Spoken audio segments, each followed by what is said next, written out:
On the phone right now, we have Christian Reed, former Army slotback, who is now a high school football coach in South Carolina. And there's a good tie there where Christian's now coaching at Brett Toth's alma mater, West Ashley High School. And, Brett's in the news. Now he's actually at Eagles practice as this afternoon, getting a chance, Christian. So it's probably big news where you are right now. First of all, welcome to the podcast. All right, hey, thanks for having me. Yeah, Brett is pretty big down here right now. We use him as a prime example of like where hard work gets you. If you keep focusing, just keep grinding and just keep doing what you want to do. Yeah, we'll get to Brett a little later in this podcast, but first, just let's kind of just update Army football fans about what you're doing these days. First, you have a unique story on your road to West Point where you served in the Army for 3.5 years before going to Army Prep and then the Academy. First, walk us through that process and what that was like, coming from, serving to going to West Point. So basically, I signed to play football at Marshall College down in North Carolina. I left there after a year literally in the military. During my tenure in the military, I had some superiors who saw like that I was just like a natural born leader, and that I had the tangibles to go to the other side of being an officer. So during that process, West Point came down, met with me at Fort Bragg before I did a tour in Afghanistan. So during my tour in Afghanistan, I was doing all the paperwork that I needed, in order to qualify for West Point. So among trying to stay safe over there, I was still sending papers back stateside in order to qualify for West Point. So I finally got on campus after I returned from deployment. And it was a connection from one of the college coaches that I had in North Carolina to the defensive backs coach that was at Army at that time. Coaxum. Yeah, Tony Coaxum. Yeah, Tony Coaxum. Yep. Yeah. So it was somehow that he knew about like that I was up there or whatever. Then he knew it was the offensive line coach that he knew that I was at Marshall, and I guess they got in touch and knew I was up there. So they asked me whether I was going to play football, and I wasn't really going there to play football, to be honest with you. I was just going up there just to focus on my military career, because that's what I really liked at that point in time, and that's what I really wanted to focus on. But before my dad had passed away, we wasn't seeing eye to eye because of the decision I had made to leave college playing football and to go to the military. So I took it upon myself just to try to make both of us happy, like after he had passed away. So I wanted to follow my dream of being in the military, and I kept his alive by just ultimately joining the football team out there. Yeah, now you walked on to the Army Prep team, right? Right. And you also walked on to the Academy team. No, I actually turned into a recruited athlete upon leaving the prep school. Gotcha. What was that one season like at Army Prep? The one season at Army Prep, it was real eye-opening because coming out of high school, I was a receiver, but being in this offense, it made me understand that I would have to eventually change my position. And then talking to Coach Y, and eventually when Coach Monken was hired, I knew that was soon about to change, that I was going to eventually be a slot back. So just accepting that role and, making the best of it and getting familiar with something that I wasn't really used to doing was a humbling experience. But being me, I was ready to take on any challenge that was presented to me at that point. Yeah, when you get to West Point for your freshman year, that's Jeff Monken's first year. Could you see this run coming? The last 3 years that they've had that freshman year. I know that. Right away, he really instilled discipline and a culture in that first season. From your perspective, what was that like when Coach Monken's first year? I can say a lot about Coach Monken, but to first start off, I'm going to say Coach Monken is a great guy, and he's a great leader as well. But yes, I can see this coming because when Coach Monken came, everybody knew Coach Monken was a winner. Everybody knew that he was going to have big expectations, and I knew Boo Corrigan and all those guys knew exactly what they were doing. They're bringing him in because Coach Monken is that type of guy who's very dynamic when he speaks. So once the players began to buy in and really focus and see what he was there to do and understand how his mentality was and go to his team with all the other coaches and what he brought in, you can just see that the program is going to be destined for greatness. Like, everybody's first year as a head coach at a school is not going to be a winning season because you have to get through the kinks. It's the building process. But as you've seen, as we got through the years, we got more physical. We got more, like we just was getting there. Like, everybody was really starting to buy in. And then Coach Monken did a lot of things to make us be able to compete with the other academies as, like, the weight of the offensive linemen and things like that, and getting them modified tests. So big ups to Coach Monken and our Army staff there that he came in with, and the ones that he have now, for really putting Army West Point on the map to where they need to be in order to compete, not only with other academies, but on the higher level as well with other teams such as Ohio State and Michigan. Yeah, the Associated Press poll comes out. We're taping this on a Sunday. It comes out on Monday, and it'll be interesting to see if Army gets, enough votes to get into the top 25. Coach Monken was asked after the scrimmage yesterday, what he thought about that, and he wasn't too happy with the scrimmage yesterday. So that was the top 25 was certainly the farthest thing from his mind. Talk about how he, you mentioned a little bit about Coach Monken and his mindset. I mean, he doesn't seem like he's ever satisfied. Until an Army football team goes undefeated, and I don't even know if that would be satisfying enough for him. To be honest with you, I learned a lot from Coach Monken, and especially my mentor and Coach Wild. Like, it's easy to, like, my thing is what I see now is work with high school kids and coaching running back. I'm not going to go up there and automatically tell them what they're doing right. I'm going to keep pressing them and telling them things they're doing wrong, because the things that you're doing right, that's your mistake to do. So why should I have to keep praising you for doing it? So it's not us being, it's not Coach Monken, he's not satisfied with what's going on. He just knows that there is more potential to be tapped into. So he's going to keep pushing you until you really tap into your potential. So it's good to compliment every now and again, but that complimenting thing is getting kind of old, because that can cause a player to get complacent, if you get what I'm saying. Yeah, no doubt. Just talk us through your Army career, football career. I know that you had an injury and you had to stop playing, but just talk us through what your role was on the team in your years for the Black Knights. The role that I had, I would say I was just one of the leaders. I was one of the older guys on the team because I served in the military before, and through my injuries, what I did was I took on a role of being like a leader to those young guys, you know what I'm saying, like who were just fresh out of high school, 18, some of them 17 years old. So I just used my platform throughout my injuries that I suffered there just to educate those guys on what the Army is really like, and just to keep those guys focused and understand, like, West Point is part of the Army, but it's not the Army.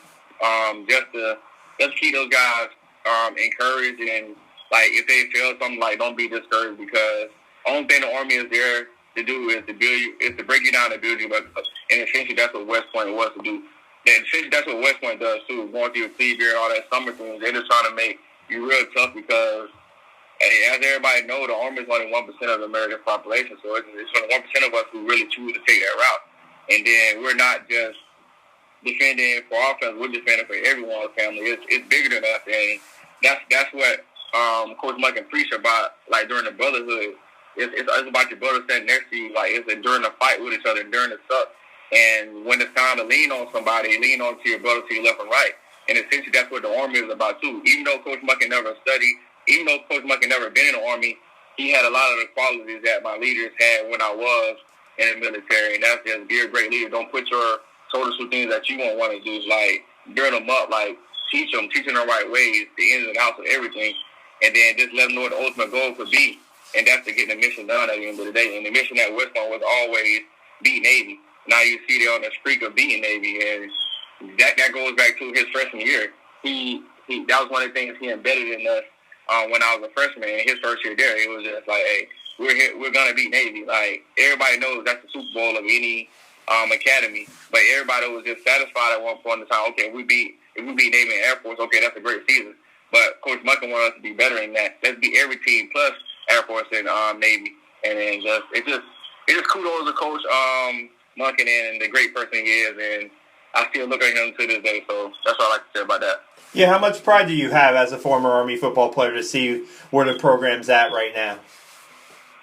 I'm very elated to see where they go. I still talk to some of the guys to this day, just keeping them encouraged, despite, you know what I'm saying, like, some things they could be facing, because everybody know, like, if you're always a student first when to come to any school, but at West Point, you're a soldier first, and that comes with a lot more than just being a student. You have to do your daily duties. You have to wake up and do that grind at 2 o'clock in the morning sometimes. Like, it just seems like that, and just to see how those guys are constantly progressing towards being great as not only football players and soldiers, but as great young men that would eventually go out to society and do great things. I'm just overwhelmed with joy because, hey, I had a chance to be a part of that program and as it was being built up from the ground. So just kudos to all those guys there, to the leadership at West Point, things like that. How did the cadet athletes do it, Christian? With getting up early, for formations, and having a pretty challenging class schedule, and then they always, I always heard that football practice was the best part of the day for the cadets. How do they get it done? And now with the success they have on the field, it's incredible with the workload that they have before they even get to the practice field. Yeah, so it's just based upon the academic advisors that they have in place up there, who are also great people. I had Mr. Healy when I was there, and a couple other guys that helped us out. Like, and it's always preached on academics. Like, if you got behind, it was your fault. They have everything literally there put in place for you to succeed. You have to want it for yourself. The coaches and your teachers can want it for you, but if you don't want it for yourself, you're not going to be as successful as you want to be. So those guys, you can tell that they really want it.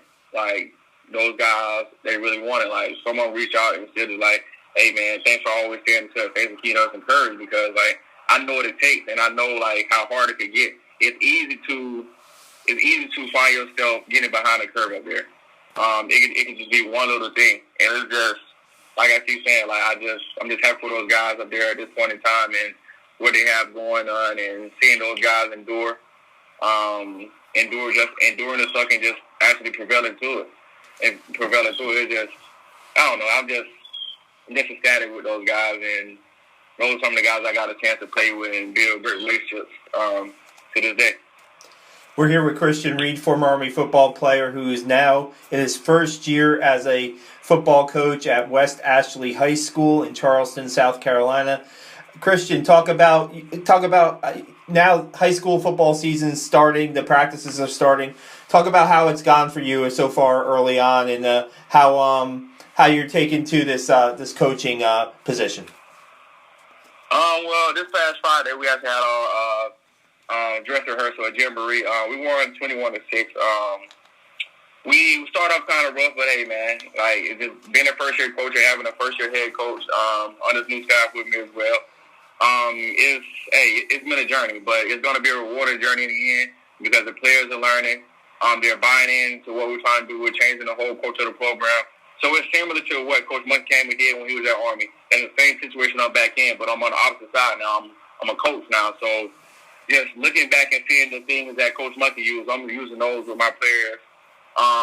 Like right now, it's like everyday life is just a big circle. Like, you go through things in life, it's going to eventually come back where you're going to need it again. And just watching Coach Monken, how he is as a coach and how he led the team and did things like that and got us to actually buy in, that's the same type of things I'm using right now with the players down here, and so is our head coach. So it's just been a very rewarding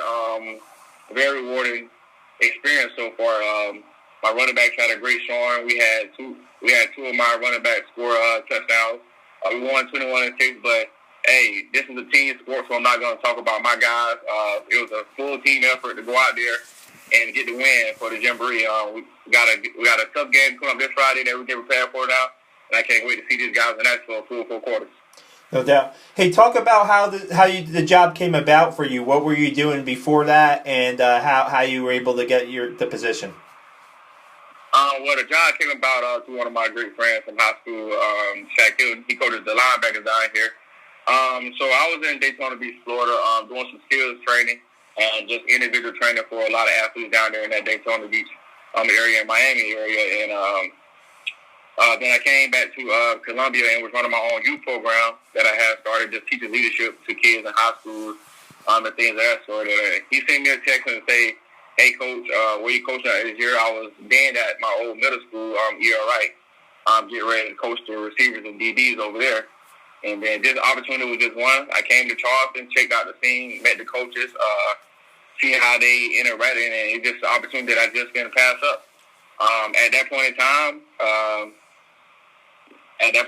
I was just like, hey, I got to get into it, buy in, and do what I have to do. So at one point in time, I was commuting an hour and 30 minutes back and forth just to come up here and work with these guys because I was really bought in and really dedicated to the change that they were doing at West Ashley High School.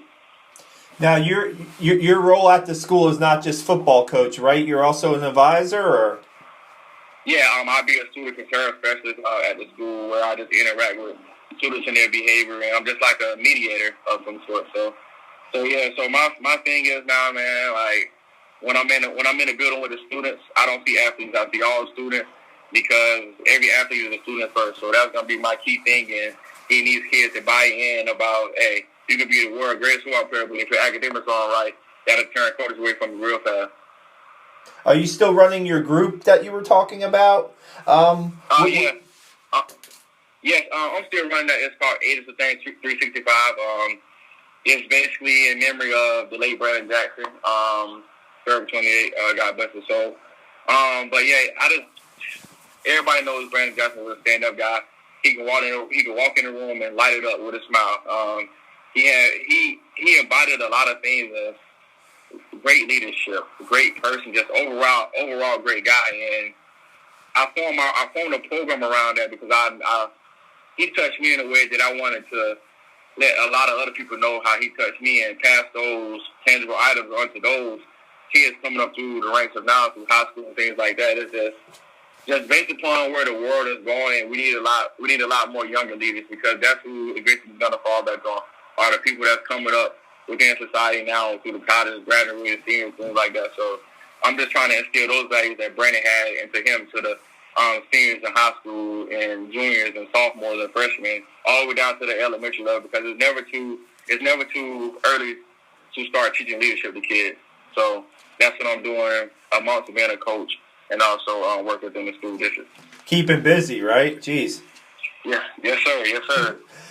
So you're down at West Ashley High School, and we talked about at the beginning of the podcast, that's where Brett Toth played his high school football. The news comes down Friday that he signs with the Eagles. I mean, what's your feeling with that? With now President Trump allowing service academy graduates to go directly to pursue pro sports over the service and defer their service time.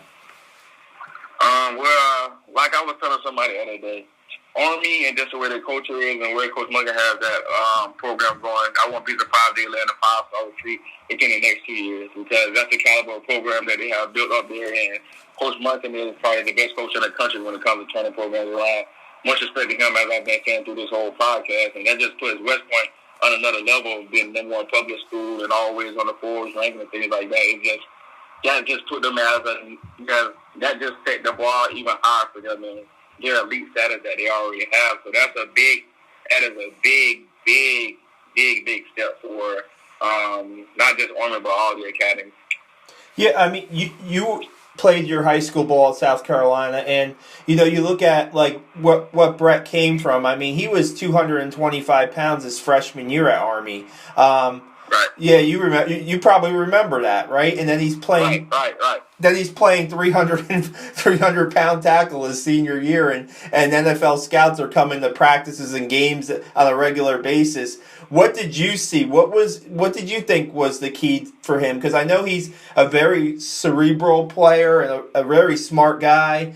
And what do you think was the difference for him? What do you think how did the switch flip for him at West Point? Well, not taking anything from the rest of those guys, I feel like that whole offensive line that Brett played with could have been in the NFL to this day. They were just a bunch of hungry, a group of hungry guys. They always wanted to succeed, and we was always told that we was going to be the class to basically change, the program around because Coach Monken had us from our freshman year. So we were the ones that was really put in those positions to make the program change. A lot of people was unsure of what Coach Monken was going to do with the class when we were at the prep school of like, was he going to let guys go? Was he going to bring his own players and things like that? But everybody knows West Point is not ran like a regular college when it comes to the type of athletes that are recruited. So Coach Monken stuck with all those guys, and everybody stuck with Coach Monken, and everybody believed in the vision that he had instilled and wanted to have Army on that top level program again. So, but yeah, just Toth, when it finally clicked with Toth, it was just like, you can already see the way he carried himself. He always carried himself with the highest point of character, and he just was a good dude. You had to really know Toth to really understand the type of guy who he was and why he carried himself a certain way. Now being in Charleston, where he came from, I can see like the different levels of living that's in this area, and just understanding the background of the school that he came from. I'm really happy to see the level in which he's on at this point in time in his life, and just blessings out to him and his family for making that big move and getting that deal with the Eagles. No doubt. Hey, just to wrap it up here, you're kind of like, it's kind of a unique situation for you now with being a high school coach, and now the Army coaches will now come down to your area and recruit kids. What do you think that's going to be like for you? You know, because like you said, you talked about getting you talk about coaching your players and character being a main focus there, also with the skills too. But what do you think that's going to be like now with, like, you know, Army coaches coming down to the area and recruiting your players, so to speak? Well, all I can say is all these guys that I'm coaching right now will be on the caliber of West Point today, because those are some of the highest praises that I can ever give to a person. Whoever goes to West Point, much respect for them. So just to have a guy that, even if he doesn't go to West Point, to carry himself like a West Point cadet, that's going to mean the utmost to any coach that comes recruits any of my guys, because they're going to be instilled with the leadership already. They're going to have those tangible items. They're going to be a sponge. They're going to be able to soak up coaching.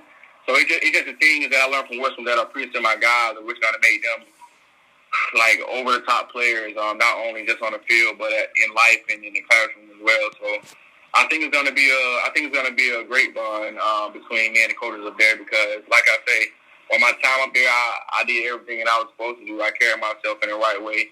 I had my slip-ups and things like that, but at the end of the day, everybody respected me. I respected everybody, and it's just the way that you carry yourself. So I feel like my word and my things will go a long way in this recruiting game when it comes to any other service academies, not just West Point, because I know what it takes to be a student athlete at an academy. So me being able to talk to them and being able to already see the inside of what is there and to send a player their way, I'm going to send that player there ready to roll from day one. Christian, it's really been a blast catching up with you. Where can people follow you on social media and to get the word out of what you're up to stay in touch with you? You can follow me on Instagram, Christian.d.reed. Again, that's my Instagram, Christian.d.reed. And you can also follow me on Twitter at Coach Reed. Coach Reed. How does that feel, Coach Reed? How does that sound? It's a good feeling. It's a good feeling because I look at it as if I have a daily job of impacting someone's life, and the impact that I have on these kids' life is going to be an everlasting one, and I don't take that for granted. So every day I come to school, put my pants on, tie my shoes up tight, and I'm ready to go have a great impact on every child's life in which I come in contact with that day. So it's a great feeling. I wouldn't trade for anything in the world. Money couldn't change the situation. It's just something that I love to do. I was going to say you probably wouldn't have it any other way. Again, Christian, right. Thanks for joining us at one of our first Black Knight Nation podcasts, catching up a Where Are They Now type of podcast, catching up with former Army players, and have a great season, and we'll be following you guys throughout the year. All right, thank you, man.